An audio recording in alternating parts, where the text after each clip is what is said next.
வசனம் 5:21.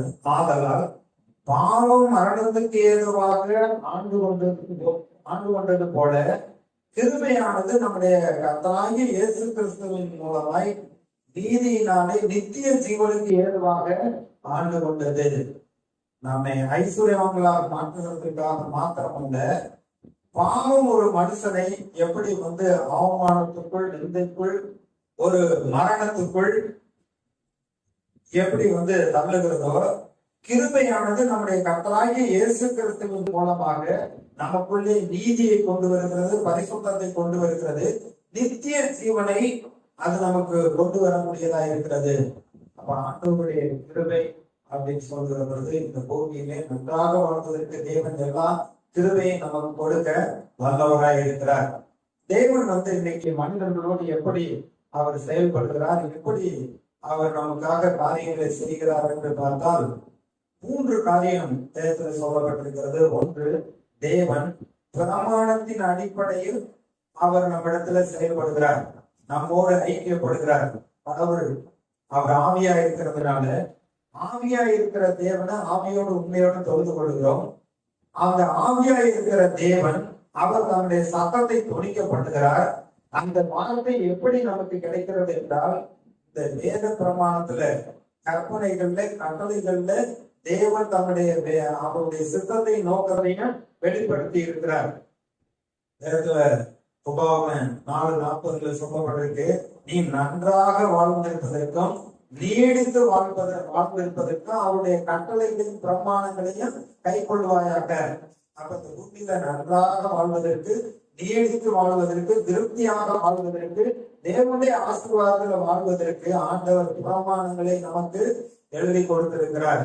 2வது, தேவன் நமக்கு அந்த பிரமாணங்களை கொடுத்திருக்கிறது என்றால் அதன்படி நாம் செய்கிற பொழுது அவர் என்ன வாக்குத்தத்தம் பண்ணி இருக்கிறாரோ அந்த வாக்குத்தத்தத்தின் அடிப்படையில நமக்கு நம்முடைய வாழ்க்கையில இடைப்படுகிறவராய் இருக்கிறார். உபாகமம் 8:18 இஸ்ரவேல் மக்களிடத்தில் சொல்லுகிற பொழுது, உங்களுடைய பிதாவாகிய ஆபிரகாம், ஈசாக்கு, யாக்கோபு என்பவர்களோடு பண்ணின உடன்படிக்கையை உறுதிப்படுத்தும்படி இந்நாளே உனக்கு உண்டாயிருக்கிறது போல ஐஸ்வர்யத்தை சம்பாதிக்கிறதுக்கான வேதனை உனக்கு கொடுக்கிறேன் என்று சொல்லுகிறார். அந்த வாக்குத்தத்தத்தின் அடிப்படையிலே இப்படி கீழ்ப்படிந்தால், இப்படி செவி கொடுத்தால் நான் இப்படி செய்வேன் என்று வாக்கு பண்ணி இருக்கிறாரு. அந்த வாக்குத்தத்தத்தின் அடிப்படையிலே தேவன் நம்மிடத்துல அவர் செயல்படுகிறவராய் இருக்கிறார். 3வது ஒரு மேன்மையான காரியம் என்னவென்றால், தேவன் தம்முடைய குமாரனாகிய இயேசு இந்த பூமியில உலக ரட்சகராக அனுப்பினபடினாலே இவர் சிலுவையிலே சிந்தின ரத்தத்தை விசுவாசித்து இவருடைய நாமத்தில் விசுவாசம் வைத்து இவரை ஏற்றுக்கொண்டவர்கள் எத்தனை பேரோ அத்தனை பேர் தேவனுடைய பிள்ளைகளாக இருப்படி அதிகாரம் கொடுத்தது மாத்திரமல்ல, அவருடைய நாமத்துல நாம் செயல்படும்படியாக, அவருடைய நாமத்துல எல்லாவற்றையும் பெற்றுக்கொள்ளும்படியாக அவருடைய நாமத்தை பயன்படுத்தும்படி தேவன் நமக்கு அதிகாரம் கொடுத்திருக்கிறார். இதான் குமாரனின் மகிமை கொண்டு பொருட்டு இயேசுவின் நாமத்தினால எதை கேட்டாலும் அதை நான் உங்களுக்கு செய்வேன் என்று சொல்லி இருக்கிறார். இப்படித்தான் தேவன் மனிதனோடு இடைப்படுகிறார். நாம் தேவனோடு ஐக்கியப்படுகிறோம். அவர் நம்முடைய ஜெபத்தை கேட்டு நமக்கு பதில் செய்கிறவராய் இருக்கிறார். சரி, இந்த பிரமாணம், இந்த கட்டளை இதை என்னவென்று நாம் வேதத்துல பார்க்கலாம். என்ன ஆகணும்? 15வது அதிகாரம்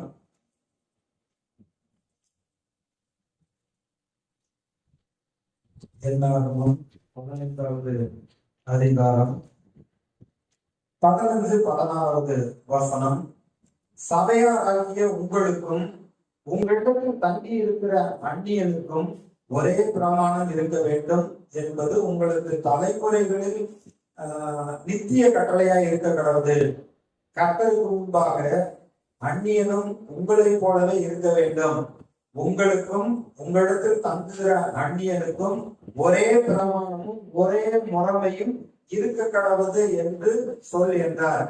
கர்த்தர் மோசேயை கொண்டு இஸ்ரவேல் மக்களிடத்தில் சொல்லுகிற பொழுது, ஆபிரகாமோடு உடன்படிக்கை பண்ணுவேன், அதனால உடன்படிக்கை நிமித்தம் உங்களை நான் தெரிந்து கொண்டேன். நீங்கள் போய் தங்கி இருக்கக்கூடிய தேசத்துல உங்களுக்கும் சரி, அந்த தேசத்தில் இருக்கிற மக்களுக்கும் சரி, எல்லாருக்கும் ஒரே பிரமாணம் இருக்க வேண்டும். தேவனிடத்தில் எப்படி சேர வேண்டும், அவருக்கு எப்படி பணி செலுத்த வேண்டும், அவருடைய கட்டளைகளை பிரமாணங்களை தெரிந்து கொண்டு அதில் எப்படி நடக்க வேண்டும் என்று யூதருக்கு ஒன்றாகவும் புறஜாதிகளுக்கு ஒன்றாகவும் அல்ல, எல்லாருக்கும் ஒரே பிரமாணத்தை தேவன் நியமித்திருக்கிறார். எப்படி பண்டிகை ஆசரிக்க வேண்டும், எப்படி கர்த்தரை ஆராதிக்க வேண்டும், தனி மனிதன் எப்படி பரிசுத்தமா இருக்க வேண்டும், குடும்பம் எப்படி பரிசுத்தமா இருக்க வேண்டும், இந்த சமுதாயத்துல தேவனுடைய பிள்ளைகளாக எப்படி வாழ வேண்டும் என்று தேவன் இந்த பிரமாணத்துல கட்டளைகள்ல கற்பனைகள்ல ஆண்டவர் எழுதி கொடுத்திருக்கிறார்.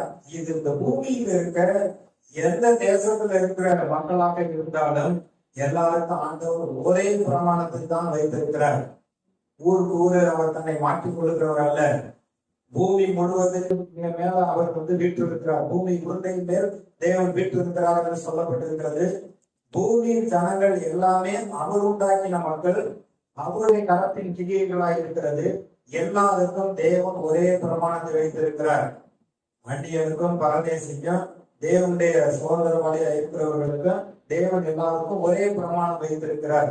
இந்த பிரமாணத்தை அறிந்து கொள்வதற்கு இந்த பிரமாணங்கள் கட்டளைகள் இந்த வேத புஸ்தகத்தை எழுதி கொடுத்திருக்கிற அந்த வார்த்தைகளை ஆண்டவர் எதுக்காக கொடுத்திருக்காரு அப்படின்னா, ஜனங்கள் மத்தியிலே வெளிச்சமாக அதை ஸ்தாபித்து வைத்திருக்கிறார் என்று சொல்லப்பட்டிருக்கிறது.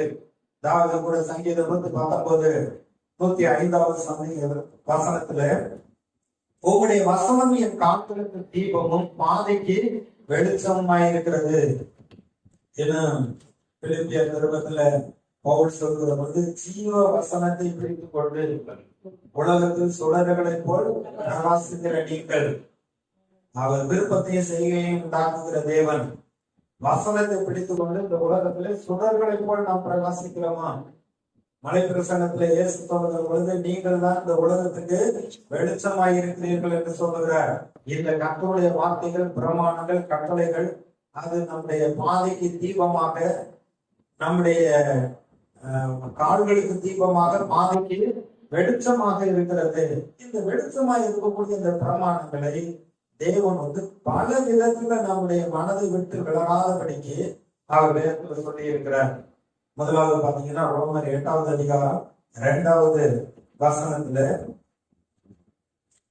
அப்போஸ்தலனாகிய பவுல் இந்த பிரமாணங்களை நாம் மறந்துவிடக் கூடாது, சரியாக புரிந்து கொள்ள வேண்டும் என்று இங்கே சொல்லுகிறார்.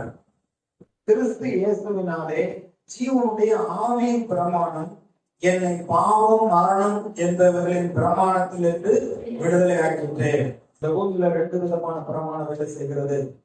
ஒன்று புவியீர்ப்பு பிரமாணம், இன்னொன்னு இந்த புவியீர்ப்பு பிரமாணத்தை மீறி எப்படி இறப்புதான் பறக்கிறதோ அது போல அதை மீறி பறக்கக்கூடிய ஒரு பிரமாணம், 2 பிரமாணம் இருக்கிறது.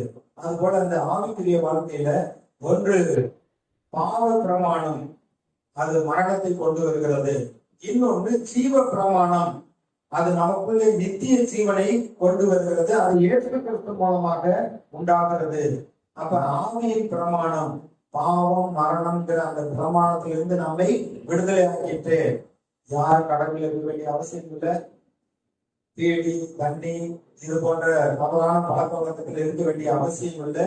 அதுல இருந்து ஆவியின் பிரமாணம், இயேசு கிறிஸ்துவினால் உண்டாகக்கூடிய அந்த ஆவியின் பிரமாணம் நம்மை விடுதலைக்குள் நடத்துகிறது. 1 கொரிந்தியர் 9வது அதிகாரம் 21வது வசனம் 20-21 வாசிக்கிறேன். யூதரை ஆதாயப்படுத்திக் கொள்ளும்படிக்கு யூதருக்கு யூதனை போலவும், நியாய பிரமாணத்துக்கு கீழ்பட்டவர்களை ஆதாயப்படுத்திக் கொள்ளும்படிக்கு நியாய பிரமாணத்துக்கு கீழ்பட்டவனை போலவும் ஆனேன். நியாய பிரமாணம் இல்லாதவர்களை ஆதாயப்படுத்திக் கொள்ளும்படிக்கு அவர்களுக்கு நியாய பிரமாணம் இல்லாதவர்களை போலவும் ஆனேன். அப்படி இருந்தும் நான் தேவனுக்கு முன்பாக நியாய பிரமாணம் இல்லாதவனாய் இராமல் கிறிஸ்துவின் பிரமாணத்துக்குரியவனாய் இருக்கிறேன். அப்போஸ்தலனாகிய பவுல் யூதர்களுக்கும் சுவிசேஷம் அறிவித்தார், புறஜாதிகளுக்கும் சுவிசேஷம் அறிவித்தார். நியாய பிரமாணத்தை கையில வைத்திருக்கிறவர்களுக்கு அந்த நியாய பிரமாணத்துக்கு ஏற்றபடி அவர்களுடைய இதயத்துல வெளிப்பாடு உண்டாகும்படி பிரசங்கிக்கிறார். நியாய பிரமாணம் கையில இல்லாத புறஜாதிகளுக்கு அவர்களுக்கு நியாய பிரமாணம் இல்லாதது போல ஆனா அவர் பிரசங்கிக்கிறார். ஆனா தேவனுக்கு உண்டாக கிறிஸ்துவின் பிரமாணத்துக்குரியவனாய் இருக்கிறேன், கிறிஸ்துவின் பிரமாணத்துக்குள்ளாக நான் இருக்கிறேன் என்று சொல்கிறார். ஆவின் பிரமாணம் இருக்கிறது, கிறிஸ்துவின் பிரமாணம் என்று சொல்லப்பட்டிருக்கிறது. ரோமர் 7வது அதிகாரம் 21வது வசனம்.